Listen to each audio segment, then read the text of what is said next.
ഇത് നിങ്ങൾ കേട്ടിട്ടുണ്ടോ, അറിഞ്ഞിട്ടുണ്ടോ? മുജാഹിദ് നേതാവ് ബാലുശ്ശേരി പറയാണ്, ജിഫ്രി തങ്ങൾ എനിക്ക് സലാം പറയാറുണ്ട്, എനിക്ക് കിട്ടാറുണ്ട് എന്ന്. എന്നാൽ സമസ്തയുടെ സ്ഥാപിത ലക്ഷ്യത്തിൽ നിന്ന് ഇത് തെന്നിപ്പോകലല്ലേ എന്ന് ചോദ്യമുയരുന്നു. AP സമസ്തയുടെ അധ്യക്ഷൻ സുലൈമാൻ ഉസ്താദ് പറയുന്നു, അവരുമായിട്ട് ഒരു ബന്ധവും പാടില്ല, തൊട്ടാൽ കൈ കഴുകണമെന്ന് വരെ പറയുന്നുണ്ട്.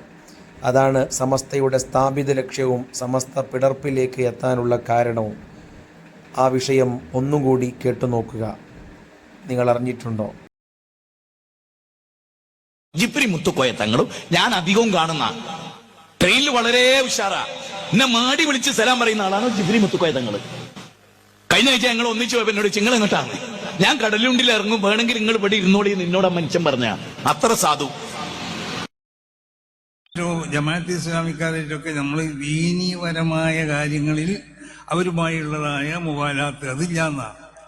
അല്ലാതെ അവർ നമ്മളൊരു മുജാഹിദ് നമ്മളടുത്ത് താമസിക്കുന്നുണ്ട്, അവനോട് ചിരിക്കാൻ പാടില്ല എന്നോ അല്ലെങ്കിൽ അവനെ കണ്ടാൽ എന്തെങ്കിലും സംസാരിക്കാൻ അതൊന്നും സുന്നികളെ ആ തെർക്കുൽ മുവാലാത്ത് എന്ന് പറഞ്ഞതിൽ പെട്ടതല്ല. അങ്ങനെ ആരെങ്കിലും തെറ്റിദ്ധരിക്കപ്പെട്ടിട്ടുണ്ടെങ്കിൽ അത് തെറ്റിദ്ധരിക്കപ്പെട്ടതാണ്, അത് തിരുത്തുകയും വേണം. വിദേഹത്തിനോട് നല്ലോണം അറപ്പുമാണ്.